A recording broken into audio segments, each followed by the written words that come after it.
Hello, Stanley Parker. Good day. It is our pleasure that you are with us today in such an easy times. Could you please tell us a bit about how you started playing on the stock market?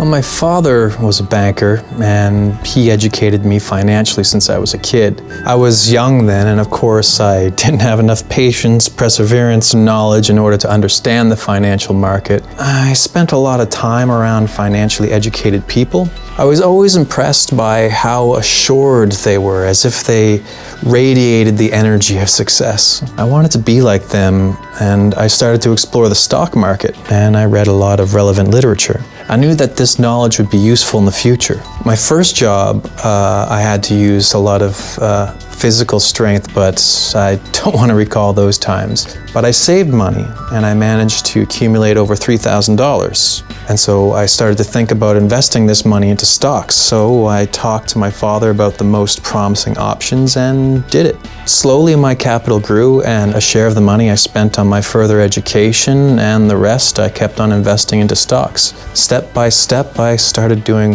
what I love. What an interesting story. Tell us, how did you manage to create a fully fledged company from a startup? Not every startup can claim such an amazing success in such a short time. As for the startup, yeah, it was rather interesting. Well, it all began when my friends and I rented an office to start investing. Our business was doing good because each one of us had their own market sector that they were controlling. In all truth, to monitor the whole market is really hard to do on your own. It's a huge amount of work. But with the right knowledge, you're able to obtain good results, even with the small slice of the market. Once an old friend of mine whom I studied with came over for a visit, and it turned out that for a while now he was interested in investments, and he asked us to help him out. At the start, I didn't really want to do it, but finally I gave in, and during the first month we managed to earn 15.2%, which was quite a result for a team of 17 people at the time. So we started to analyze the stock market, and in 2018 we created FINSSELL, which was accepting investments from clients and giving good return on them. Buzz about us started to spread, and by the end of 2019 we had over 10,000 clients. It was a peak for our team, and we understood that we can accept even more clients. That's why at the beginning of 2020, I began to prepare the documents to register the company. And in June 2020, FINSSELL platform started to operate. It is quite impressive how much depends on knowledge and goals. As far as I know, in 2019 you have received a Project of the Year award. Yeah, that's right. I can't hide anything from you, can I? Can you tell us, please, what is the main objective of the company? The main objective is cooperation with our clients and continuous growth. We're aiming for every client to be happy with our work and us, and to continue to build a brighter future for them and their families. For us, it's also important because the more clients we have, the faster and the better we develop as a company. Even the smallest growth is the key ingredient for success. I completely agree with you. It is quite important to learn and grow. But how do you manage to provide such an income? The most important thing is to structure it well so that every employee is at the right place. A company is like one big mechanism that needs to be overlooked constantly and integrated with new technologies. We meticulously analyze the market and use all known ways of analyzation as well as innovational monitoring strategies of the market. With algorithms, we calculated the income percentage which we can generate without overloading the system. Not everyone understands that it's impossible to get everything here and now, but those who do understand can become successful. Yes, of course, nothing comes easy. And what are the plans of the company for the next 1 to 2 years? Well, I don't want to show all the cards, but our main goal is continuous growth. We don't stand still. We're testing new analytical methods with artificial intelligence, and it's early to say, of course, but I'm sure that by 2023 we're going to reach our goal. For the next year, we plan to hold several events, but I still don't know how it will look during the quarantine times. But I'm sure that we'll come up with something in order to make our clients happy.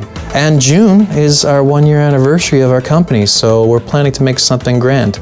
And in 2021, we're planning to open up one more big office in London and later across the globe. In August 2022, we plan to open offices in Europe, Asia, USA, and Africa. And we've come up with a development strategy up until 2026, and we're actively putting it to work. We're not trying to grasp the whole market, no. On the contrary, we're trying to take a small slice of it and put the most of our efforts into it.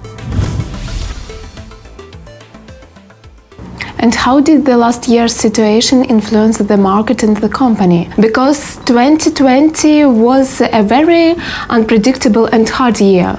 Our analytics team is monitoring everything that happens around the world and makes a good analysis of the stock market. You could say that we knew about the market downfall before it happened and managed to take in all the right steps in advance. That's why we not only survived, but managed to earn quite well. At moments like that, you really understand how important it is to have a well-synchronized team and a company as a whole. Could you tell us, please, what guarantees does your company give? First and foremost, it's that we always aim to spread the risk from all deals in such a way that the main algorithms don't come out of the income margins. Besides, technical analysis is very important, which can show us the full picture as to what happened, happens now, and what to expect in the future. It's also vital to follow companies' news, whose shares you've acquired, because this gives you time and opportunity to act fast in case of need. One of the most important topics is to ensure clients' investments as well as the company's capital. Like all main financial companies in the world, we took care of our clients' financial insurance from any type of loss or risk, therefore securing FINSSELL as a company. And the last question, what would you like to tell your clients? I want to say that every single one of us is the creator of their future. Dreams and goals are important to all of us, but understanding the instruments you need to reach them is vital. If I gave up when I was a kid and didn't find the initial capital for investments, I wouldn't be who I am now, and all of my dreams would have remained just that, dreams. But I made the first step and I sacrificed a lot on the way to my goal. And I won't stop at that now, because the goals I have today are even grander in scale.